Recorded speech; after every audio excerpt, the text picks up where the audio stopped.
ബ്രസ്റ്റിലൊരു മുഴയുണ്ടെങ്കിൽ അത് ക്യാൻസർ ആവാൻ സാധ്യതയുണ്ട്. സർ, ഒരു പ്രാവശ്യം ക്യാൻസർ വന്ന് ട്രീറ്റ് ചെയ്ത് ഓക്കെ ആയ ഒരു പേഷ്യന്റിന് വീണ്ടും ക്യാൻസർ വരാനുള്ള ഒരു സാധ്യതയുണ്ട്. കഴിഞ്ഞ മാസം ഇല്ലാത്തൊരു മുഴ, അത് വലിപ്പം വെക്കുന്നുണ്ട്, പക്ഷെ ഹാർഡാണ്. ഷോ ഇറ്റ്, വെച്ചിരിക്കരുത്, ഡോക്ടറെ പോയി കാണിക്കാം.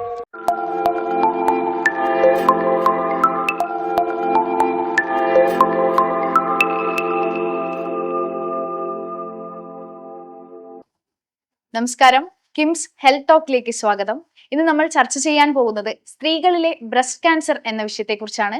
ഇന്ന് നമ്മോടൊപ്പം ഉള്ളത് കിംസ് ശ്രീചന്ദ് ആശുപത്രിയിലെ ഓങ്കോളജി വിഭാഗം ഡോക്ടർ അജയ് തോമസ് സാറാണ്. നമസ്കാരം സർ. ഹലോ സർ, പലർക്കും ഈ ഒരു ബ്രസ്റ്റ് ക്യാൻസർ ആണെന്നൊരു സംശയം തോന്നിക്കഴിഞ്ഞാലും മറ്റുള്ളവരുമായിട്ട് ഷെയർ ചെയ്യുക, അല്ലെങ്കിൽ ഒരു ഡോക്ടറിന്റെ ഒരു കൺസൾട്ടേഷൻ എടുക്കുക എന്നുള്ളത് ഭയങ്കര ഒരു മടിയായിട്ട് തോന്നാറുണ്ട്. അങ്ങനെയുള്ളവരോട് സാറിന് എന്താണ് പറയാനുള്ളത്? ബ്രസ്റ്റിലൊരു മുഴയുണ്ടെങ്കിൽ അത് ക്യാൻസർ ആവാൻ സാധ്യതയുണ്ട്. അപ്പോൾ അതിപ്പോൾ നമ്മൾ അപ്പുറത്തെ വീട്ടിലെ ചേച്ചിയായിട്ട് ഡിസ്കസ് ചെയ്തിട്ടോ അവർക്കൊന്നും കോൺട്രിബ്യൂട്ട് ചെയ്യാനില്ല. അവർക്ക് പരിചയക്കാർക്ക് എന്തുണ്ടായി എന്നുള്ളത് ഇങ്ങനെ പറയുന്നല്ലാതെ ആ ഒരു ആളുടെ കാര്യത്തിൽ ഒരു തീരുമാനം ആവണില്ല. എന്തെങ്കിലും ഉണ്ടെങ്കിൽ പെട്ടെന്ന് ഡോക്ടറെ കാണിക്കും. ഈ കാലത്ത് ഇപ്പോൾ ഡോക്ടർമാർക്ക് ഒരു ഷോർട്ടേജും ഇല്ല. ഏത് ഹോസ്പിറ്റലിൽ നോക്കിയാലും അറ്റ്ലീസ്റ്റ് എന്താ പറയുക, ഒരു MBBS ഡോക്ടറെങ്കിലും, പ്രിഫറബിളി ഒരു ജനറൽ സർജൻ ഡോക്ടറെ പോയിട്ടൊന്ന് കാണിക്കാം. ഒരു ജനറൽ സർജറി ഡോക്ടർ ആകുമ്പോൾ അവരത് നോക്കിയിട്ട് അത് കാര്യമുള്ള ട്യൂമറാണോ അതോ മാറ്റേണ്ട സാധനമാണോ എന്നുള്ളതൊക്കെ നോക്കി ഇവാലുവേറ്റ് ചെയ്തിട്ട് അവർ പറഞ്ഞുതരും. നമ്മൾ സംശയം വെച്ച് ഇരുന്ന് അത് അസുഖം കൂടി, അത് ക്യാൻസർ ആയിരുന്നു, അത് വലിപ്പം വെച്ചു, സ്റ്റേജ് മാറി, അതിപ്പോൾ പേഷ്യൻസ് അവരുടെ ജീവിതം വെച്ചിട്ടാണ് കളിക്കുന്നത്. അത് കളിക്കേണ്ട ഒരു അസുഖമല്ല അത്. കാരണം നമുക്കറിയാം, നമ്മളിപ്പോൾ ഒരു ക്യാൻസർ ആയി കഴിഞ്ഞാൽ പേഷ്യൻ്റ് ആദ്യം എന്താ ചെയ്യുക? സ്റ്റേജ് ചെയ്യും. എന്താ സ്റ്റേജ് എന്നാണ് ചോദിക്കുക. ഒരു സ്റ്റേജ് 1 ഡിസീസ് ആണെങ്കിൽ ഒരു ഓൾ ഏജസ് കമ്പൈൻഡ് നമുക്ക് വേണമെങ്കിൽ ഒരു 89 to 93% 5 year സർവൈവലൊക്കെ നോക്കാം. അത്രയും കടക്കാനുള്ള സാധ്യത കൂടുതലാണ്. അപ്പോൾ പക്ഷേ സ്റ്റേജ് 2 ആയി കഴിഞ്ഞ് കഴിഞ്ഞാലോ ഇറ്റ് വിൽ ഫോൾ ടു 70%. പിന്നെ ഒരു സ്റ്റേജ് 3 ആയ ഒരു ആവറേജ് 50%. സ്റ്റേജ് 4 ആയ cure is practically out of options. പറ്റില്ല എന്നല്ല, ബട്ട് ഭയങ്കര ഡിഫിക്കൽട്ടായി. പിന്നെ ഒരു 5 year കാണാനുള്ള സാധ്യത, വിതൗട്ട് ഡിസീസ് കാണാനുള്ള സാധ്യത വിൽ ബിക്കം അറൗണ്ട് 15.6% ഒക്കെ ആയിട്ട് കുറയും. അപ്പോൾ ഓരോ സ്റ്റേജ് കൂടുന്തോറും നമുക്ക് സർവൈവൽ കുറഞ്ഞു വരാം. അപ്പോൾ ആൾക്കാരെ ഉണ്ടോ ഇല്ലേ എന്നുള്ള സംശയത്തിൽ ഇരുന്ന് സ്റ്റേജ് കൂട്ടിയിട്ട് വല്ല കാര്യമുണ്ടോ? ഇപ്പോൾ ഗവൺമെൻറ് ഹോസ്പിറ്റൽസിലായാലും ഇപ്പോൾ if you can't afford treatment, അല്ലെങ്കിൽ നമുക്ക് ഇവാലുവേറ്റ് ചെയ്യാൻ പറ്റണില്ലെങ്കിലും ഗവൺമെൻറ് ഹോസ്പിറ്റലിൽ പോകാമല്ലോ. There are doctors there who will take good care of you. അവിടെ പോവാം. If you can afford private ഹോസ്പിറ്റലിൽ പോകണു, ദർ ആർ ഡോക്ടേഴ്സ് എവരിവെയർ. ഇവിടെ ആയാലും നമുക്ക് ജനറൽ സർജറിയിൽ both doctors and female doctors, ആർക്ക് എന്താണോ കൺവീനിയൻറ്റ് അല്ലെങ്കിൽ കംഫർട്ടബിൾ പോകാൻ 2 ഓപ്ഷനുണ്ട്. We got male doctors and female doctors. അപ്പോൾ മേക്ക് യൂസ്. ഇത്രയും ഫെസിലിറ്റി കിട്ടിയിട്ടും പേഷ്യൻസ് സ്റ്റേജ് 4 ഡിസീസ്, സ്റ്റേജ് 3 ഡിസീസായിട്ട് വരുന്നതിൽ ഈസ് അബ്സല്യൂട്ട്ലി സെൻസ്ലെസ് അല്ലേ. ഇപ്പോൾ സ്റ്റേജ് കൂടുന്തോറും ചികിത്സയുടെ അളവും കൂടും, ചിലവും കൂടും. എന്നിട്ട് പിന്നെ അയ്യോ അത് ഭയങ്കര കോസ്റ്റ്ലി ഡിസീസാണെന്ന് പറയണേലേ വാട്ട്സ് ദ ഹോൾ പോയിൻറ്റ്? അപ്പോൾ എന്തെങ്കിലും ഒരു ചെറിയ സംശയം തോന്നിയോ അപ്പനെ പോയി കാണിക്കുക. കോമൺലി നമ്മുടെ മനസ്സിൽ എന്തൊക്കെ ഡൗട്ട്സ് വരും. You have a mother, you have a sister, you have an aunt, what is your risk? Okay, ഇപ്പോൾ അറ്റ് യുവർ ഏജ് ഇപ്പോൾ നമ്മൾക്ക് വലിയ കൺസേൺ ഒന്നും ഉണ്ടാവില്ല. But 20 years down the line are you at risk? ഇപ്പോൾ ഫാമിലിയായി children ആയി കഴിയുമ്പോൾ പിന്നെ അവരുടെ ലൈഫിനെ ബാധിക്കുമോ? അപ്പോൾ see from that point of view. അപ്പോൾ ചോദ്യങ്ങൾ ചോദിക്കാൻ കുറച്ചുകൂടി സ്മൂത്ത് ആയിരിക്കും. സർ, ഈ ഒരു ക്യാൻസർ രോഗത്തിന് നമ്മുടെ നാട്ടിൽ ലഭ്യമായിട്ടുള്ള ചികിത്സ എന്തൊക്കെയാണ്? ബേസിക്കലി ക്യാൻസർ വന്നു കഴിയുമ്പോൾ, ബ്രസ്റ്റ് ക്യാൻസർ വന്നു കഴിയുമ്പോൾ നമുക്ക് 2 അപ്രോച്ചസ് ആണുള്ളത്. ഒന്ന്, ആ ട്യൂമർ ഇരിക്കണ ഭാഗങ്ങളിൽ നിന്ന് ആ ട്യൂമറിനെ എടുത്ത് മാറ്റുക എന്നുള്ളത്. അപ്പോൾ ഒരു ലോക്കലൈസ്ഡ് ഫോം ഓഫ് ട്രീറ്റ്മെൻറ്റ്. ഒരു ക്യാൻസർ ആകുമ്പോൾ അത് സ്പ്രെഡ് ചെയ്യാനുള്ള ചാൻസ് ഉണ്ട്. അപ്പോൾ ബോഡിയുടെ വേറെ പല ഭാഗത്തേക്ക് എത്താനുള്ള സാധ്യതയോ അല്ലെങ്കിൽ ഓൾറെഡി എത്തിക്കഴിഞ്ഞിട്ടുണ്ടെങ്കിൽ അവരെ നീക്കാനായിട്ട് നമുക്ക് സിസ്റ്റമിക് ട്രീറ്റ്മെൻറ്റ്സ് വേണം. അപ്പോൾ ചില പേഷ്യൻസിന് സർജറി, ഇപ്പോൾ വെരി ഏർലി സ്റ്റേജ് ഡിസീസ് ആണെങ്കിൽ നമുക്ക് സർജറി മാത്രം മതി. ഓക്കെ, അതാണ് പറയുന്നത്, നേരത്തെ കണ്ടുപിടിച്ച സർജറി ചെയ്യണോ അസുഖം മാറണു. Okay, but only at the very early stages, ഏറ്റവും ചെറിയ സ്റ്റേജിൽ മാത്രമേ അത് പറ്റുള്ളൂ.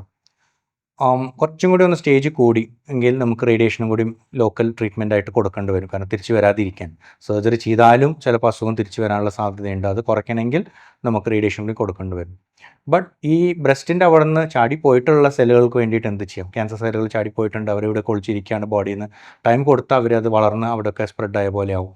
അപ്പോൾ ആ സിറ്റുവേഷനിൽ നമുക്ക് അത് പ്രിവെൻറ്റ് ചെയ്യാനും അല്ലെങ്കിൽ വന്നിട്ടുണ്ടെങ്കിൽ അതിനെ ട്രീറ്റ് ചെയ്യണമെങ്കിൽ നമുക്ക് സിസ്റ്റമിക് ട്രീറ്റ്മെൻറ്റ്സ് വേണം.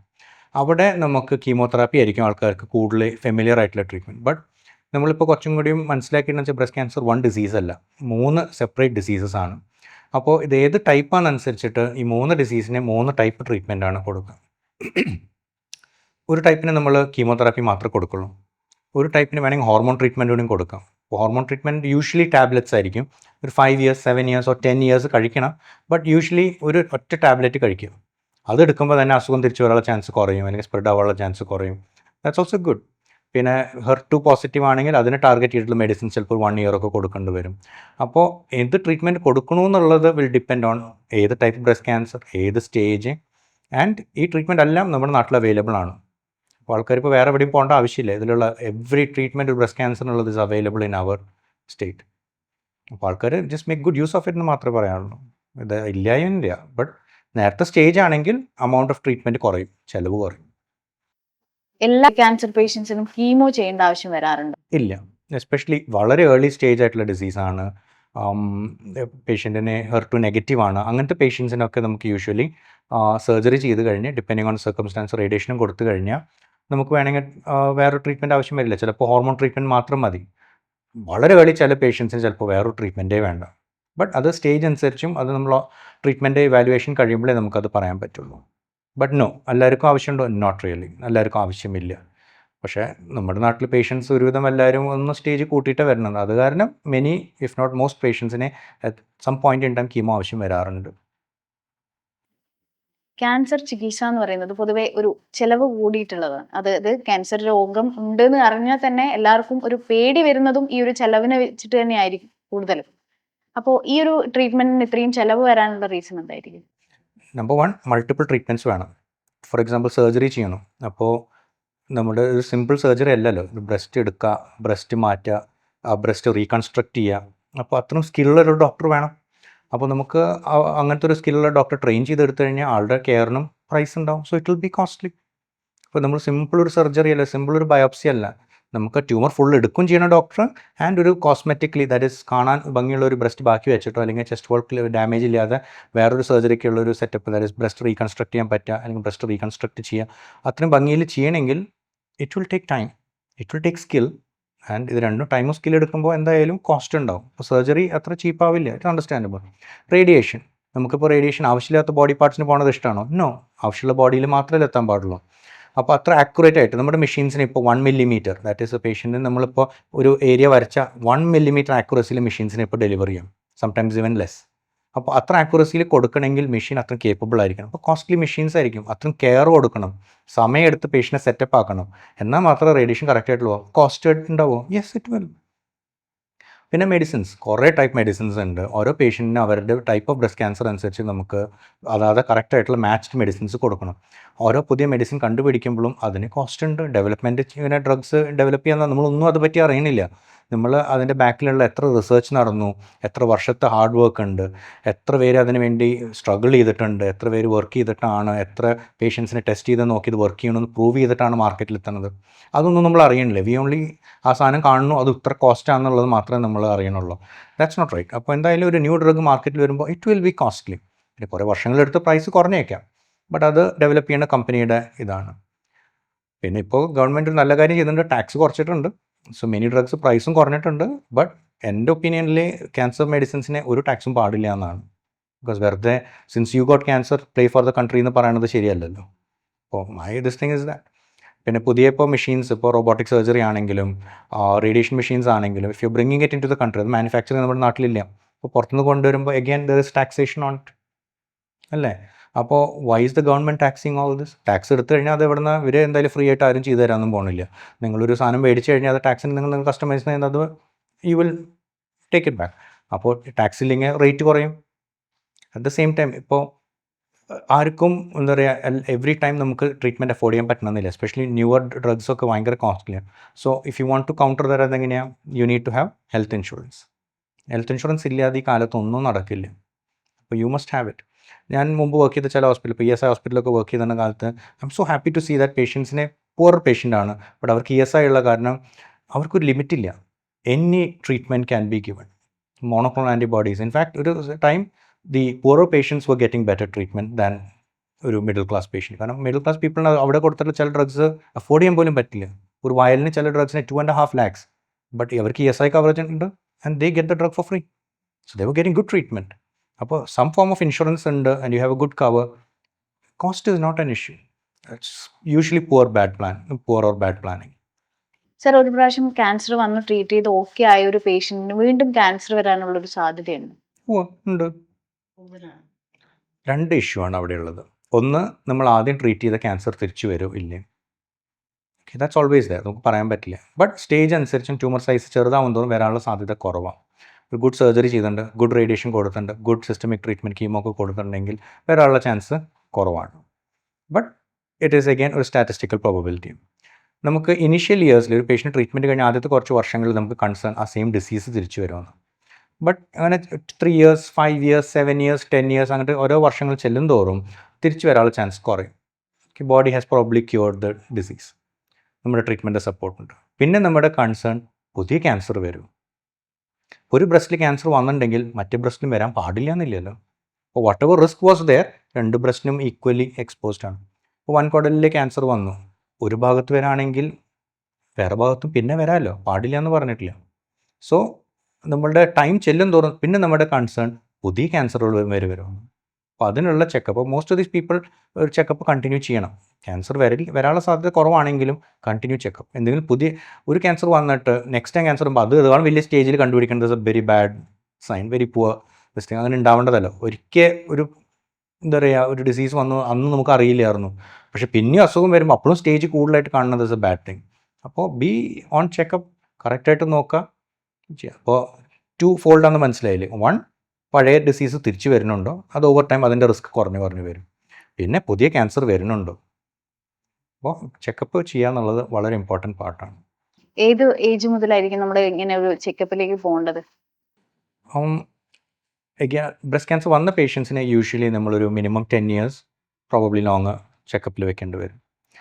ജനറൽ പോപ്പുലേഷനെ നമ്മൾ സ്ക്രീനിങ് എന്നാണ് പറയുക. അസുഖം വരാത്തവർക്ക് നമ്മൾ ചെയ്യുമ്പോൾ അത് സ്ക്രീനിങ് ആണ്. അപ്പോൾ ഒരു 25 ഇയേഴ്സ് ആയിട്ടുമ്പോൾ young women should be familiar with their breast. Breast തൊട്ടാൽ അറിയാൻ പറ്റുന്ന ഒരു ലൊക്കേഷനാണ്. ഇപ്പോൾ പാൻക്രിയാസ് പോലെ ആഴത്തിൽ ഡീപ്പ് അബ്ഡോമിനിൽ കിടക്കുന്ന ഒരു സ്ട്രക്ചർ അല്ല, ആൻഡ് ഈസിലി ആക്സസിബിൾ ആയ കാരണം women should be familiar with their breast. അപ്പോൾ നോക്കി അതിൽ വല്ല ചേഞ്ചസ് ഉണ്ടോ, ഇതുവരെ കഴിഞ്ഞ മാസം ഇല്ലാത്തൊരു മുഴ, അത് വലിപ്പം വെക്കുന്നുണ്ട്, കുറച്ച് ഹാർഡാണ്, ഷോ ഇറ്റ്, വെച്ചിരിക്കരുത്, ഡോക്ടറെ പോയി കാണിക്കാം. ബട്ട് ആ ഒരു ഡിഫറൻസ് അറിയണമെങ്കിൽ the person should be checking her own breast. അപ്പോൾ ആ ഒരു സ്വന്തം ബ്രസ്റ്റായിട്ടൊന്ന് ഫെമിലിയർ ആവാന്നുള്ളതാണ് ഫസ്റ്റ് പോയിന്റ്. ഒരു 40 ഇയേഴ്സൊക്കെ എത്തി കഴിയുമ്പോൾ മാമോഗ്രാം തുടങ്ങണം. മാമോഗ്രാം ചെയ്യേണ്ടത് എന്താണെന്ന് വെച്ചാൽ എക്സ്റേ എടുത്തിട്ട് ബ്രസ്റ്റിനുള്ളിൽ സ്മോളസ്റ്റ് ട്യൂമേഴ്സ്, ഒരു 5 മില്ലിമീറ്റർ 4 മില്ലിമീറ്റർ ട്യൂമറൊക്കെ പൊക്കണമെങ്കിൽ നമുക്ക് കൈവച്ച് പാൽപ്പേറ്റ് ചെയ്താൽ നടക്കില്ല. So mammogram is also an integral part. എന്നാൽ മാത്രമേ സ്മോൾ ട്യൂമേഴ്സ് കാണാൻ പറ്റുള്ളൂ. ഇനി if there is a family history of breast cancer, ജനറ്റിക്കായിട്ട് എന്തെങ്കിലും പ്രോബ്ലം ഉള്ളൊരു ഫാമിലി ആണെങ്കിൽ ഈ സെയിം കാര്യങ്ങൾ ചെയ്യാം, but it starts at a much earlier age. ചില കേസിൽ ചിലപ്പോൾ 18 ഇയേഴ്സിലൊക്കെ തുടങ്ങേണ്ടി വരും കമ്പയർഡ് ടു റെഗുലർ പീപ്പിൾ. അപ്പോൾ ആ റിസ്ക് എല്ലാം നോക്കിയിട്ട് വേണം നമ്മൾക്കൊരു സ്ക്രീനിങ് പ്രോട്ടോക്കോൾ സെറ്റ് ചെയ്യാനായിട്ട്. അപ്പോൾ ഒരു പേഷ്യൻ്റ് ഇപ്പോൾ എൻ്റെ അടുത്ത് വരുമ്പോൾ ഞാൻ അവരോടൊക്കെ ഇപ്പോൾ അവർക്ക് ഉണ്ടോ എന്ന് അറിയണം, സ്ക്രീൻ ചെയ്യണം. അപ്പോൾ ജസ്റ്റ് ഇങ്ങനെ റാൻഡമായിട്ട് കുറച്ച് ടെസ്റ്റുകൾ എഴുതി കൊടുക്കുക, അല്ലെങ്കിൽ സ്റ്റാൻഡേർഡ് ആയിട്ട് ടെസ്റ്റുകളല്ല. The testing and screening protocol ആ പേഷ്യൻറ്റിന് വേണ്ടി ഫൈൻ ട്യൂൺഡ് ആയിരിക്കണം. That is important. അപ്പോൾ അത് നോക്കിയിട്ടാണ് നമ്മൾ സെറ്റ് ചെയ്യുക, അല്ലാതെ it's not the same for everyone. ഇപ്പോൾ ഫാമിലി ഹിസ്റ്ററി എടുക്കുമ്പോഴായിരിക്കും മൾട്ടിപ്പിൾ അങ്കിൾസിന് മൾട്ടിപ്പിൾ ആൺസിന് പല ക്യാൻസറുകളുണ്ടായിരുന്നു. അപ്പോൾ ആ ഹിസ്റ്ററി കേൾക്കുമ്പോൾ നമുക്കറിയാം ഇവരുടെ ഫാമിലി ചിലപ്പോൾ genetic problems of particular types ഉണ്ടാവും. അങ്ങനെയാണെങ്കിൽ അവരുടെ screening protocol might be completely different. അപ്പോൾ അപ്പുറത്തെ വീട്ടിൽ ചേച്ചിക്ക് ഈ സ്ക്രീനിങ് എന്ന് പറഞ്ഞാൽ ഈ വീട്ടിലത്തെ ചേച്ചിക്കും സെയിം സ്ക്രീനിങ് ആണോന്നില്ല. Might be difficult to compare them and give them the same this thing. അപ്പം ഇമ്പോർട്ടൻറ്റ് തിങ് എന്താണെന്ന് വെച്ചാൽ സി എ ഡോക്ടർ. അങ്ങനെ ഫാമിലി ഹിസ്റ്ററി എന്തെങ്കിലും ഉണ്ട് അല്ലെങ്കിൽ ഡൗട്ട് ഉണ്ടെങ്കിൽ ഓങ്കോളജിസ്റ്റിനെ കണ്ട് ഒരു പ്രോപ്പർ പ്രോട്ടോക്കോൾ ഉണ്ടാക്കി അത് ഫോളോ ചെയ്യാം. That's the right thing to do. ക്യാൻസറിന് പല സ്റ്റേജുകൾ ഉണ്ടെന്ന് സാർ ഇപ്പോൾ പറഞ്ഞു. അപ്പോൾ ഈ സ്റ്റേജിനനുസരിച്ച് ചികിത്സ എങ്ങനെയൊക്കെയാണ് വ്യത്യാസപ്പെട്ടിരുന്നത്? നമുക്കിപ്പോൾ വളരെ ഏർലി സ്റ്റേജാണ്. ഓക്കെ, ബ്രസ്റ്റ് ക്യാൻസർ എടുക്കുകയാണെങ്കിൽ ഇപ്പോൾ ഇത് earliest stage 1 small very small tumour, ചിലപ്പോൾ നമുക്ക് സർജറി മാത്രം ചെയ്തിട്ട് വിടാം. കുറച്ചും കൂടി സ്റ്റേജ് കൂടി കുറച്ചുകൂടി വലിപ്പം വെച്ചിട്ടുണ്ട്. ഇപ്പോൾ സൈസ് വെക്കും തോറും അതിന് സ്പ്രെഡ് ആവാനും ഒക്കെ ഉള്ള ചാൻസ് കൂടും. അപ്പോൾ നമുക്ക് ചിലപ്പോൾ depending on the type of breast cancer നമുക്ക് വേറെ സിസ്റ്റമിക് ട്രീറ്റ്മെൻറ്റ് ചിലപ്പോൾ ആഡ് ചെയ്യേണ്ടി, ചിലപ്പോൾ ഹോർമോൺ ട്രീറ്റ്മെൻറ്റ് ആഡ് ചെയ്യേണ്ടി വരും, ചിലപ്പോൾ ആൻറ്റി ഹെർട്ടു ട്രീറ്റ്മെൻറ്റ് ആഡ് ചെയ്യേണ്ടി വരും. എഗൈൻ ട്യൂമർ സൈസ് വലുതാവും അല്ലെങ്കിൽ നോഡിലേക്കൊക്കെ സ്പ്രെഡ് ആയിട്ടുണ്ടെങ്കിൽ ആ പേഷ്യൻറ്റ് സർജറി മാത്രം പോരാ, ചിലപ്പോൾ റേഡിയേഷനും കൂടി കൊടുക്കേണ്ടി വന്നേക്കാം. ആൻഡ് ഫൈനലി ഇപ്പോൾ 4th സ്റ്റേജായി സ്പ്രെഡ് ആയിട്ടുണ്ടെങ്കിൽ അപ്പോൾ അതിന് വേണ്ടിയിട്ടുള്ള മെഡിക്കേഷൻസ് നമുക്ക് ഫൈൻ ട്യൂൺ ചെയ്തിട്ട് കൊടുക്കേണ്ടി വരും. അപ്പോൾ ആ പേഷ്യൻറ്റ് മാച്ച്ഡ് ഡ്രഗ്സ് കൊടുക്കേണ്ടി വരും. അപ്പോൾ സ്റ്റേജിങ് എന്തിനാ ചെയ്യണമെന്ന് ചോദിച്ചു കഴിഞ്ഞാൽ പല യൂസ് ഉണ്ട്. വൺ, നമുക്ക് അസുഖം എവിടെയൊക്കെ എത്തി എന്നുള്ളത് അറിയാം, എത്ര സ്പ്രെഡ് ആയിട്ടുണ്ട്. നെക്സ്റ്റ്, നമുക്ക് എന്ത് ട്രീറ്റ്മെൻറ്റ് കൊടുക്കണം. അപ്പോൾ ഇത്രയും സ്പ്രെഡുള്ള ഡിസീസിനെ ഇത്ര ഡ്രഗ്സ് മാച്ച് ചെയ്ത് കൊടുക്കണ്ടേ, കറസ്പോണ്ടിങ് എമൗണ്ട് കൊടുത്താലല്ലേ കാര്യമുള്ളൂ. അപ്പോൾ ദാറ്റ് ഈസ് ദേ. തേർഡ്ലി, നമുക്കിപ്പോൾ ഡിഫറെൻറ്റ് സ്റ്റേജസ് ഉണ്ടെങ്കിൽ നമുക്കിപ്പോൾ വേറെ ഡോക്ടേഴ്സിൻ്റെ റിസൾട്ട്സൊക്കെ നമുക്ക് കമ്പയർ ചെയ്യണമെങ്കിൽ നമുക്കിപ്പോൾ എന്താ പറയുക, എൻ്റെ റിസൾട്ട്സ് തന്നെ വേറെ ഹോസ്പിറ്റലിൽ പോകുമ്പോൾ is it the same. Okay, അപ്പോൾ ചില ഡ്രഗ്സ് അവൈലബിൾ ആയ കാരണം ഡിഫറൻസ് ഉണ്ടോ, അപ്പോൾ കമ്പാരിസൺ അങ്ങനെയൊക്കെ ചെയ്യണമെങ്കിൽ നമുക്ക് സ്റ്റേജിങ് വേണം. അപ്പോൾ സ്റ്റേജിങ് ഹാസ് മൾട്ടിപ്പിൾ പർപ്പസസ്. ഈ ഒരു ട്രീറ്റ്മെന്റ് കഴിഞ്ഞതിന് ശേഷമുള്ള ഒരു ഫോളോ അപ്പ് ഈ ഒരു രോഗത്തിൽ എത്രത്തോളം ഇമ്പോർട്ടൻ്റ് ആണ്? Very important. ഞാൻ നേരത്തെ പറഞ്ഞ പോലെ നമുക്ക് രണ്ട് ഉദ്ദേശമാണ്. ഒന്ന്, പഴയ ബ്രസ്റ്റ് ക്യാൻസർ തിരിച്ചു വരുന്നുണ്ടോ, പിന്നെ ന്യൂ ബ്രസ്റ്റ് ക്യാൻസർ വരുന്നുണ്ടോ. അപ്പോൾ നമ്മൾ പേഷ്യൻസിനോട് റെഗുലർ ഫോളോ അപ്പിൽ നിൽക്കാൻ പറയും. പേഷ്യൻസിനെ നമ്മൾ യൂഷ്വലി അപ്പോൾ ഡിപ്പെൻഡിങ്, അത് ഫ്ലെക്സിബിൾ ആണ്, ഡിപ്പെൻഡിങ് ഓൺ ദ പേഷ്യൻ്റെ റിസ്ക്കും ഓരോ ഇമേജിങ് ഫൈൻഡിങ്സ് അനുസരിച്ച് കുറച്ചൊന്ന് ഫ്ലെക്സിബിൾ ആവും. ബട്ട് യൂഷ്വലി ആദ്യത്തെ 2 to 3 years നമ്മൾ പേഷ്യനോട് once in 3 months വരാൻ പറയും. പിന്നെ ഒരു next 2 years may be once in 6 months. പിന്നെ ഒരു 5 years കഴിയുമ്പോൾ once a year കണ്ടാലും മതി.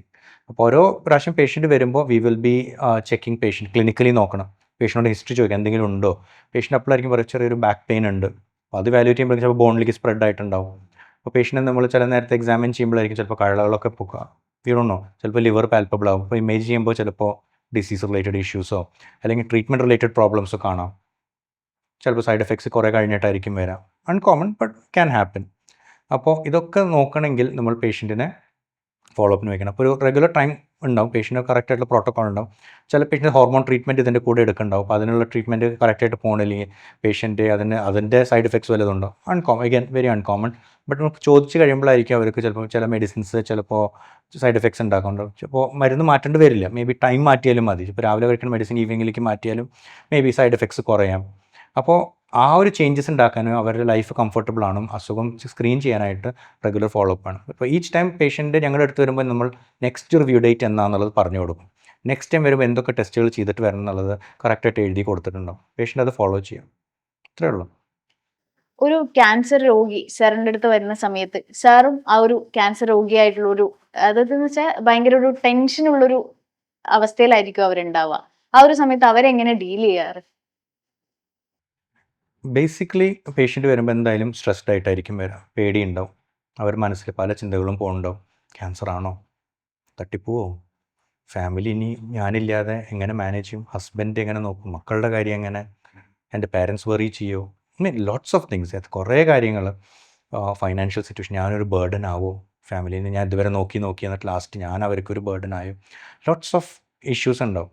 അപ്പോൾ അത് വരുമ്പോൾ തന്നെ we can usually pick it up, എന്നിട്ട് വി ടോക്ക് ടു ദം, കാര്യങ്ങൾ പറഞ്ഞ് മനസ്സിലാക്കാം. അപ്പോൾ ഇവിടെ ഇപ്പോൾ ഹെൽത്ത് ഇൻഷുറൻസ് ഉണ്ടെങ്കിൽ it would be much of ഒരു സ്ട്രെസ് കുറഞ്ഞു. ഇപ്പോൾ ലോട്ട്സ് ഓഫ് പീപ്പിൾ വലിയ കാറൊക്കെ മേടിച്ച് നടക്കുന്നുണ്ടാവും. ബട്ട് വൺസ് ഒരു ഡിസീസ് ഹിറ്റ് ചെയ്ത് കഴിഞ്ഞാൽ, ഒരു ക്യാൻസർ വന്നു കഴിഞ്ഞാൽ ട്രീറ്റ് ചെയ്യാൻ കാശില്ല. കാർ വെക്കേണ്ടി വരും, വീട് വെക്കേണ്ടി വരും, അല്ലെങ്കിൽ അത് ലോൺ അത് ബേസ് ചെയ്തിട്ട് എടുക്കേണ്ടി വരും. അപ്പോൾ അങ്ങനെ ഒരു ഫൈനാൻഷ്യൽ സിറ്റുവേഷൻ വരാതെ നോക്കുന്നത് it's a responsible thing to do. അത് ലോങ് ബിഫോർ ഡിസീസ് വരുന്നതിന് മുമ്പ്. ഡിസീസ് വന്നു കഴിഞ്ഞാൽ ഐ ടോക്ക് ടു ദം, അവരോരോ ഇഷ്യൂസ് ഉള്ളത് ഓരോന്ന് പറയാം. നമുക്ക് കാണുമ്പോൾ തന്നെ അറിയാം എന്തൊക്കെയോ മെൻ്റലി. ഞാൻ ആഫ്റ്റർ മെനി ഇയേഴ്സ് ഇപ്പോൾ പേഷ്യൻസിനെ കണ്ടു കഴിയുമ്പോൾ ഓരോരുത്തരും മൈൻഡിൽ നടക്കുന്ന ഓരോ ഇഷ്യൂസ് എന്താണെന്നുള്ളത് നമുക്ക് അങ്ങോട്ട് പറയുമ്പോൾ തന്നെ ദാറ്റ്സ് കറക്റ്റ്, എനിക്ക് ആ പ്രോബ്ലം ഉണ്ട് doctor, what should I do. അപ്പോൾ വി ടോക്ക് ടു ദം, അവരെ ഹെൽപ്പ് ചെയ്യേണ്ട പോലെ ഹെൽപ്പ് ചെയ്ത് കൊടുക്കാം. അവർക്ക് പേപ്പേഴ്സ് സെറ്റപ്പ് ആക്കി കൊടുക്കേണ്ടത് നമ്മൾ സെറ്റപ്പ് ചെയ്ത് കൊടുക്കും, so that they don't have to struggle and they get adjusted to it. പിന്നെ ചില പേഷ്യൻസിനെ സംശയം, ചിലപ്പോൾ എൻ്റെ അടുത്ത് വരുമ്പോഴേക്കും ഒരു 3-4 ഡോക്ടർമാരെ ചോദിച്ചും കണ്ടും ട്രീറ്റ്മെൻറ്റ് ശരിയാണോ, കീമോ ആവശ്യമുണ്ടോ, എത്ര പറഞ്ഞിട്ടും അവർക്ക് കൺവിൻസ്ഡ് അല്ലാത്തവരും ഉണ്ട്. അവിടെ ട്രസ്റ്റ് എന്ന് പറഞ്ഞ സാധനം നമുക്ക് എന്താ പറയുക, കടയിൽ പോയിട്ട് മേടിക്കാൻ പറ്റുന്നതല്ല. 2 kilos ട്രസ്റ്റ് പ്ലീസ് എന്ന് പറഞ്ഞാൽ നമുക്ക് കിട്ടില്ല. It has to come from within. അപ്പോൾ ചിലർ ദൂരെ പോയിട്ട് ട്രീറ്റ്മെൻറ്റ് എടുക്കും, തൊട്ടുമിറ്റത്ത് അവൈലബിൾ ആയിരിക്കും, ബട്ട് നോ, അവർക്ക് വേറെ സ്റ്റേറ്റിൽ പോയാലേ ട്രീറ്റ്മെൻ്റ് ഉള്ളൂ. ഒരുവിധം ഡോക്ടർമാരെ മോസ്റ്റ് ആർ ഗുഡ് പീപ്പിൾ. അപ്പോൾ അവർ പറയും ഇവിടെ ട്രീറ്റ് ചെയ്യാൻ പറ്റുന്ന ട്രീറ്റ്മെൻറ്റ്സ് അവൈലബിൾ ആണോ, അത് ഇവിടെ നിന്ന് എടുക്കാം. അവർക്ക് പറ്റാത്തതാണെങ്കിൽ they tell you we can do this here, അപ്പോൾ best doctor might be this person, അല്ലെങ്കിൽ നിങ്ങൾ വേറെ ഹോസ്പിറ്റലിൽ നോക്കിക്കോളൂ. അപ്പോൾ യൂഷ്വലി ഞാൻ എൻകൗണ്ടർ ചെയ്തിട്ടുള്ളത്, എൻ്റെ കൂടെ വർക്ക് ചെയ്യുന്ന ഓങ്കോളജിസ്റ്റ് ഒക്കെ സോ ഓപ്പൺ അബൌട്ട് ഇറ്റ്. അവർ പേഷ്യൻസായിട്ട് ഭയങ്കര ഫെമിലിയർ, ഇതാണ് അവർ പറഞ്ഞു കൊടുക്കും. You don't have to be suspicion ആവശ്യമില്ല ഫോർ മോസ്റ്റ് പീപ്പിൾ. അങ്ങനെ പറ്റിക്കണവരെ ഞാൻ വളരെ റെയറായിട്ട് ഞാൻ കണ്ടിട്ടുള്ളൂ, അല്ലെങ്കിൽ റോങ് ട്രീറ്റ്മെൻറ്റ് കൊടുത്തിട്ട് അത് തന്നെ ഇങ്ങനെ പിടിച്ച് നിൽക്കുന്നുണ്ടോ, അവർ extremely rare. The vast majority of oncologist are nice people. അവർ യൂഷ്വലി ഓപ്പണായിട്ട് പറയും. ആൻഡ് ഇത്രയും സാഡ്നെസ്സും ഇത്രയും ഡെത്തൊക്കെ ഡീൽ ചെയ്യുന്ന ഡോക്ടർമാരാകുമ്പോൾ ഒരുവിധം ലൈഫ് കണ്ടിട്ടുള്ളവരായ കാരണം ആർക്കും അങ്ങനെ ഒരു പറ്റിക്കുക എന്ന് പറഞ്ഞാൽ it's cruel isn't it. I don't think അങ്ങനെ അധികം പേര് ഓങ്കോളജി എടുത്തിട്ട് അങ്ങനെ പേഷ്യൻസിനെ അങ്ങനെ പറ്റിക്കുമെന്ന് എനിക്ക് തോന്നുന്നില്ല. It's very hard to come by people. ഞാൻ കണ്ടിട്ടില്ല, except very very rare people അങ്ങനെ. അതിപ്പോൾ ഏത് എടുത്താലും കുറച്ച് ബാഡ് ആപ്പിൾസ് ഉണ്ടാവും, ഇല്ല എന്ന് പറഞ്ഞാൽ that will be the life അല്ലേ. അപ്പോൾ but it's extremely uncommon, extremely uncommon. Most oncologist are very nice people. അവർ കറക്റ്റായിട്ട് ഓപ്പൺ ആയിട്ട് പറയും. ഇത് നിങ്ങൾ തുടക്കം തൊട്ടേ അവർ പറയും, ചിലപ്പോൾ സർവൈവൽ ഇത് പറയും, ചിലപ്പോൾ ക്യൂറബിൾ അല്ല എന്ന് പറയും. പേഷ്യൻസിന് കേൾക്കേണ്ട കാര്യങ്ങൾ മാത്രം പറഞ്ഞാൽ that's not a good doctor. Okay, പേടിക്കേണ്ട, ഒക്കെ ശരിയാക്കി തരാം, അങ്ങനെ പറയണവരല്ല എ ഗുഡ് ഡോക്ടർ. നിങ്ങൾ ഓപ്പൺ ആയിട്ട് നിങ്ങളോട് സത്യം പറയേണ്ടതാണ്. നിങ്ങൾക്കൊരു ഡിസീസ് ഉണ്ട്, അതിനെ ബേസ് ചെയ്ത് നോക്കാൻ നിങ്ങളോട് പറയേണ്ട ആവശ്യമുണ്ടോ? നിങ്ങൾക്ക് നിങ്ങളുടെ ഫാമിലി കാര്യങ്ങളും ഇതിലൊക്കെ ഒന്ന് ഡിസിഷൻ എടുക്കണമെങ്കിൽ you need the right information. എന്നാലും അതിൽ കറക്റ്റ് ട്രീറ്റ്മെൻറ്റും കറക്റ്റ് നിങ്ങൾക്ക് ഡിസിഷൻസും നിങ്ങളുടെ ഫാമിലിയുടെ ഇതിൽ എടുക്കാൻ പറ്റുള്ളൂ. ഇപ്പോൾ നിങ്ങൾ മരിക്കാൻ പോവാണ്, നിങ്ങൾക്ക് അധികം ഇല്ല, this might be your last Christmas, അപ്പോൾ അതിന് മുമ്പ് നിങ്ങൾക്ക് ചെയ്ത് കൂട്ടേണ്ട കാര്യങ്ങളുണ്ടാവും. അല്ലാതെ കുഴപ്പമില്ല, you will live for many years എന്ന് അവിടെ എത്തി കഴിയുമ്പോൾ പറ്റിച്ചേ എന്ന് പറയാൻ പറ്റുമോ? That is cheating isn't it. അപ്പോൾ we are very open with our patients from the beginning. നിങ്ങൾ കറക്റ്റായിട്ട് പറയും. പിന്നെ ചിലർ ഫാമിലി വന്നിട്ട് പറയും, പറയല്ലേ ഡോക്ടറെ. ബട്ട് നമ്മുടെ നാട്ടിലെ ഒരുവിധം പേഷ്യൻസ് ആർ സ്മാർട്ട് ഇനഫ്, അവർക്ക് കാര്യങ്ങൾ അറിയാം. അവർ ചിലപ്പോൾ തുറന്നു നോക്കിയിട്ട് പറയും, ഡോക്ടറെ സത്യം പറ, ക്യാൻസർ അല്ലേ. അപ്പോൾ ആ ഒരു breaking bad news, that is അത്ര ഗുഡ് ന്യൂസ് ഒന്നും അല്ലല്ലോ ഇത്. അപ്പോൾ this is really bad news that you can give a person. അപ്പോൾ അവരോട് നമ്മളത് ഒരു രീതി ഉണ്ട്, അവരോടത് സംസാരിച്ച് പറഞ്ഞ് മനസ്സിലാക്കി. പേഷ്യന്റിനോട് ഈ ഒരു കാര്യം ഇൻഫോം ചെയ്തതിന് ശേഷം ട്രീറ്റ്മെന്റ് എടുക്കുന്നതാണോ, അല്ലെങ്കിൽ അവരൊന്ന് മറച്ചു വെച്ചിട്ട് ട്രീറ്റ്മെന്റ് എടുക്കുന്നതാണോ കുറച്ചുകൂടി ഏത്? നമ്മൾ പല ടൈപ്പ് പേഷ്യൻസിനെ എൻകൗണ്ടർ ചെയ്യും. ചിലർക്ക് അറിയാം, പക്ഷേ അവരെ ട്രീറ്റ്മെൻറ്റ് നിഷേധിക്കില്ല. നമ്മുടെ ഉദ്ദേശം പേഷ്യൻറ്റിനെ അസുഖം ഉണ്ടെന്ന് അറിയിക്കുക എന്നുള്ളതല്ല. നമുക്ക് പേഷ്യൻറ്റിന് ഗുഡ് ഡിസിഷൻസ് എടുക്കാം, അവർ ട്രീറ്റ്മെൻറ്റ് മുടക്കാതെ ബെസ്റ്റ് സർവൈവൽ കൊടുക്കണമെങ്കിൽ ട്രീറ്റ്മെൻറ്റ് കറക്റ്റായിട്ട് എടുക്കാം. അപ്പോൾ പേഷ്യൻറ്റ് വിശ്വസിക്കണുണ്ടോ ഇല്ല, പറ്റില്ല, നിങ്ങൾ വിശ്വസിച്ചേ പറ്റും, നിങ്ങൾക്ക് ക്യാൻസർ ഉണ്ടെന്ന് പറയുന്നതല്ല പോയിൻറ്റ്. അവരെ let them believe whatever. അവർ ഏത് ഇതിൽ at the end of the day important thing എന്താ, patient what do you want in life? Happy ആവാന്നുള്ളതാണ്. പറ്റില്ല, you have to take this unhappy news and you have to digest ഇതെന്ന് വാശി പിടിക്കേണ്ട ആവശ്യം ഇല്ല. പേഷ്യൻസിനോട് നമുക്ക് അവരോട് ഡിസ്കസ് ചെയ്യുമ്പോൾ നമുക്ക് അറിയാം how much they want to know. നമുക്കറിയാം കൺഗ്രാജുലേഷൻസ് യു ഹാവ് ക്യാൻസർ എന്ന് പറയേണ്ട ആവശ്യമില്ല. ഓൾറൈറ്റ്. അപ്പോൾ we talk to our patients. അവർക്ക് അറിയേണ്ട പോലെ അവർക്ക് വി നോ ദേ നോ, പക്ഷേ നമ്മൾ കയറി ഗോൾ അടിക്കേണ്ട ആവശ്യമില്ല. അവർ ട്രീറ്റ്മെൻറ്റ് മുടക്കാത്തോട് അവിടത്തോളം it's okay. Let them believe whatever they want. They taking the treatment good. ചില പേഷ്യൻസ് വന്ന് ചോദിക്കും, ഡോക്ടർ ഉണ്ടോ, എനിക്ക് അറിഞ്ഞേ പറ്റൂ. അറിഞ്ഞിട്ടും അവർ most people are sensible people. അവർ ഉണ്ടെന്ന് അറിഞ്ഞാൽ പറഞ്ഞു നന്നായി ഡോക്ടർ, ഇനി എനിക്ക് കറക്റ്റായിട്ട് തീരുമാനങ്ങൾ എടുക്കാം, എൻ്റെ ഫാമിലിയുടെ കാര്യമൊക്കെ സെറ്റിലാക്കാനുണ്ട്, ട്രീറ്റ്മെൻറ്റ് എങ്ങനെയാണ്, ഇങ്ങനെയൊക്കെയാണ്, എന്നാൽ പിന്നെ ലെറ്റ്സ് കണ്ടിന്യൂ വിത്ത് ട്രീറ്റ്മെൻറ്റ്, ബാക്കി ഫാമിലിയുടെ കാര്യം ഞാൻ ഡീൽ ചെയ്തുകൊണ്ട്. Many people are like that. Very very few people എന്താ പറയുക, അവർ എനിക്ക് ക്യാൻസർ ഇല്ല, പിന്നെ എന്തിനാ ട്രീറ്റ്മെൻറ്റ് എടുക്കണേ. അപ്പോൾ വീട്ടുകാർ വന്നിട്ട് അമ്മ പേടിക്കേണ്ട, അമ്മയ്ക്ക് ക്യാൻസർ ഒന്നുമില്ല. അമ്മ ചോദിക്കും, പിന്നെ എന്തിനാ എനിക്ക് ട്രീറ്റ്മെൻറ്റ് എടുക്കണേ, എനിക്കൊന്നും വേണ്ട. There you got A problem. അപ്പോൾ പേഷ്യൻ്റ് ലാസ്റ്റ് മുഴ ഇവിടെ വലിയതായി അത് പൊട്ടി സ്പ്രെഡായി കൊളാക്കണേക്കാളും നല്ലത് വി വിൽ ഹാവ് ടു അവിടെ ഒരു എൻഗേജ് ചെയ്യണം. അവിടെ breaking that bad news to that patient അതൊരു പ്രോപ്പർ വേയിൽ ചെയ്യണം. അത് പലരും അതിന് റെഡിയല്ല. ഇപ്പോൾ പേഷ്യൻ്റ് ചോദിച്ച പോയിന്റ് കറക്റ്റ് അല്ലേ, എനിക്ക് അസുഖം ഇല്ലെങ്കിൽ പിന്നെ എന്തിനാ എന്നെ ചികിത്സിക്കണേ, എന്തിനാ എനിക്ക് കീമോ തരണേ, എന്തിനാ എനിക്ക് റേഡിയേഷൻ തരണേ, എന്തിനാ ഇപ്പോൾ എന്നെ ഓപ്പറേഷൻ ചെയ്യാനായിട്ട് കിടത്തണേ, ഈ വാനുള്ള പരിപാടി എന്തിനാ എൻ്റെ മേത്ത് ചെയ്യണേ, do you have an answer for that? പെട്ടില്ലേ. അപ്പോൾ അത് ഡീൽ ചെയ്യലേ ഒരു ഇതാണ്. അതാണ് ബാക്കി ഡിപ്പാർട്ട്മെൻറ്റ്സ് പോലെ ക്വിക്കായിട്ട് നമുക്ക് ഡിസിഷൻ എടുക്കാൻ പറ്റില്ല. കാരണം there is a lot of emotions involve. നമുക്കിപ്പോൾ പേഷ്യൻസിനെ പെട്ടെന്ന് ഇങ്ങനെ വേഗം ആട്ടി ഓടിച്ച് വിടാനൊന്നും പറ്റില്ല ഒ പിന്ന്. അപ്പോൾ ഓങ്കോളജി ഒ പി ഇത്തിരി സ്ലോ ആണ്, because there is a lot of emotional issues to be dealt with. നമുക്ക് അങ്ങനെ പേഷ്യൻസിൻ്റെ ഇമോഷൻ അത് കുഴപ്പമൊന്നുമില്ല, നിങ്ങൾ കീമോ എടുത്തിട്ട് പോയേ, അങ്ങനെ you can do that. These patients നിങ്ങൾ പറഞ്ഞ പോലെ they come with a lot of emotional this thing. അത് ഡീൽ ചെയ്യുക എന്നുള്ളത് is part of our responsibility. അപ്പോൾ തിരക്കിടാതെ കെയർ കൊടുത്ത് ചെയ്യുക എന്നുള്ളതാണ് അതിൻ്റേത്. അപ്പോൾ ഓൾ ഓഫ് ദിസ്, ആ സംശയം, ആ പേടി, ആ ഇഷ്യൂസ്, ലോട്ട്സ് ഓഫ് ഇഷ്യൂസ്, അതൊക്കെ ഡീൽ ചെയ്യുക എന്നുള്ളത് ഇറ്റ്സ് നോട്ട് ഈസി. ആൻഡ് ഉള്ളിൽ നമുക്ക് ഓരോ പേഷ്യൻ്റെ റിപ്പോർട്ട് കാണുമ്പോൾ അല്ലെങ്കിൽ ഓരോ ഡിസീസ് കാണുമ്പോൾ എനിക്കറിയാം, ദിസ് പേഷ്യൻറ്റ് നല്ല റിപ്പോർട്ടാണ്, ഈ പേഷ്യൻറ്റ് വിൽ ലിവ് ലോങ്, അല്ലെങ്കിൽ ദിസ് പേഷ്യൻറ്റ് അടുത്ത ഓണം കാണില്ല. I know. അത് മുഖത്ത് നോക്കി പറയേണ്ട ആവശ്യമില്ല, അതെൻ്റെ ഒരു വിഷമാണ്. So oncology is not a happy subject, എല്ലാവർക്കും പറ്റുന്ന ഒരു ഫീൽഡും അല്ല. But it is something that we have a responsibility to do. So if you feel you're good for the field, you think you can help your patient, do it. I feel I can. So I help my patients. I hope I'm doing good for them. പേഷ്യന്റിനെ പോലെ തന്നെ ഫാമിലിയും ഈ ഒരു stressed ആയിരിക്കും ഭയങ്കര. അപ്പോൾ ആ ഒരു സമയത്ത് അവർക്ക് കൊടുക്കുന്ന സപ്പോർട്ട് എങ്ങനെയായിരിക്കും ഈ ഒരു ഡോക്ടർ? നമ്മൾ ഓങ്കോളജിയിൽ വരുമ്പോഴാണ് നമ്മൾ പേഷ്യൻസ് എന്ന് പറഞ്ഞാൽ ഒരു ഹോളിസ്റ്റിക് അപ്രോച്ച് എന്ന് പറഞ്ഞാൽ it doesn't end with the patient. Family ഒക്കെ ഇമ്പോർട്ടൻ്റ് അല്ലേ, അവർക്കും ആക്സെപ്റ്റ് ചെയ്യാൻ പറ്റാത്തവരുണ്ട്. ഓക്കെ, ചിലപ്പോൾ ഫാമിലി ആയിരിക്കും ട്രീറ്റ്മെൻറ്റ് ഡീൽ ചെയ്യണത്. അപ്പോൾ അവർക്ക് എവിടെ നിൽക്കണം, ഓക്കെ, ഇപ്പോൾ കുറച്ച് എന്താ പറയുക സോഷ്യലായിട്ടുള്ള ഇഷ്യൂ. ഇപ്പോൾ ഫോർ എക്സാമ്പിൾ നമ്മുടെ കണ്ണൂരായിരിക്കും അവരുടെ മോളുടെ വീട്ടുകാരുള്ളത്, but they are from some other district. ഇപ്പോൾ ഇവിടെ വന്ന് നിന്ന് ട്രീറ്റ്മെൻറ്റ് അവർക്ക് ഇവിടെ എടുക്കും, മോളുടെ അടുത്ത് നിൽക്കണം, ഒറ്റ മോളാണ്, but she is married and move to Kannur. അപ്പോൾ ഇവിടെ ഒന്ന് നിൽക്കാൻ പറ്റുമോ, മോളുടെ ഇൻലോസിൻ്റെ വീട്ടിൽ നിൽക്കുക. I mean that social issues, ഇതൊക്കെ are issues that has to be dealt with. ചില കാര്യങ്ങൾക്ക് ഞങ്ങൾക്ക് ഹെൽപ്പ് ചെയ്യാൻ പറ്റും, some it's beyond us. But നമുക്ക് ഫാമിലിനും കൂടിയും ഡീൽ ചെയ്യുക, മക്കളെ ഹെൽപ്പ് ചെയ്യുക, അവർക്ക് അവരുടെ പാരൻസിന് അല്ലെങ്കിൽ ഇപ്പോൾ ഹസ്ബൻഡിന് വൈഫിനെ ഈ ഒരു സിറ്റുവേഷനിൽ കാണാം, അല്ലെങ്കിൽ ചിലപ്പോൾ മെയിൽ ബ്രസ്റ്റ് ക്യാൻസറിന് വൈഫിന് ഹസ്ബൻഡിനെ ഈ സിറ്റുവേഷനിൽ കാണാം. Mean it's all difficult. ആദ്യമായിട്ട് അവരെ they are going through this for the first time. അപ്പോൾ അവരെ സമാധാനിപ്പിക്കുക, സപ്പോർട്ട് ചെയ്യുക ഇസ് നോട്ട് ഈസി. ടൈം എടുക്കുക എന്നുള്ളതാണ്. See the only constant here is you can have lot of money, you can have lots of patients, but ഓരോ പേഷ്യൻറ്റിനെ കൊടുക്കേണ്ട time കൊടുക്കാൻ പറ്റുക എന്നുള്ളതാണ് ഇമ്പോർട്ടൻറ്റ്. അല്ലാതെ ഇങ്ങനെ വരുന്നവരൊക്കെ ഇങ്ങനെ ജസ്റ്റ് കീമോ കൊടുത്ത് വിടുക എന്നുള്ളത് is not I don't think that's a good thing. അപ്പോൾ എന്നോട് ചോദിച്ചിട്ടുണ്ട് why don't you move to other countries, because എനിക്കിവിടെ എൻ്റെ പേഷ്യൻസ് വർത്തമാനം പറഞ്ഞ പോലെ എനിക്ക് ചിലപ്പോൾ അതർ കൺട്രീസ് പോയി വേറെ ലാംഗ്വേജിൽ ചിലപ്പോൾ കമ്മ്യൂണിക്കേറ്റ് ചെയ്യാൻ പറ്റില്ല എന്ന് വന്നേക്കാം. So I M unhappy with that. എനിക്ക് എൻ്റെ പേഷ്യൻസിനോട് ഹാപ്പി ആയിട്ട് ഫുൾ മീനിങ്ങിൽ മനസ്സിലാക്കി ട്രീറ്റ് ചെയ്യണതാണ് എനിക്കിഷ്ടം. So if I am not happy with that I probably wouldn't go anywhere else. If I can do it here I stick around here. ഈ ഒരു ക്യാൻസറിനെ കുറിച്ച് ഈ പൊതുജനങ്ങൾക്ക് ഉണ്ടാവുന്ന തെറ്റായ കുറച്ച് ധാരണകളുണ്ട്. അതായത് ഇതൊരു എന്താ പറയാ ഇതൊരു പാരമ്പര്യ അസുഖം മാത്രമാണെന്ന് ചിന്തിക്കുന്നവരുണ്ട്. അത് എത്രത്തോളം ശരിയാണ്? ഒരു ലിമിറ്റ് വരെ ശരിയാണ്. May be on an average ഒരു 5 to 20% ബ്രസ്റ്റ് ക്യാൻസർ ഹിസ്റ്ററി. കുറേ ബ്രസ്റ്റ് ക്യാൻസർ ഇപ്പോൾ your grand mother got breast cancer at age 80, അത് ജനറ്റിക് ആവാനുള്ള ചാൻസ് കുറവാണ്. ബട്ട് ഇഫ് യുവർ ആണ്ട് got breast cancer at age 43, know that is significant. ആ ഏജിൽ usually ഒരു ക്യാൻസർ കാണേണ്ട പ്രായമല്ല. Excuse me.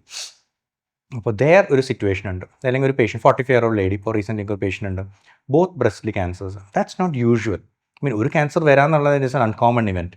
2 ബ്രസ്റ്റിലും ഓരോ ക്യാൻസറുകൾ വരാമെന്ന് പറഞ്ഞു കഴിഞ്ഞാൽ not spread but 2 different cancers വരാമെന്ന് പറഞ്ഞാൽ that's really uncommon, something wrong there. അപ്പോൾ അങ്ങനത്തെ ഒക്കെ സിറ്റുവേഷനിൽ നമ്മൾ ജനറ്റിക് ആയിട്ടുള്ള ഹിസ്റ്ററി എടുക്കേണ്ടി വരും.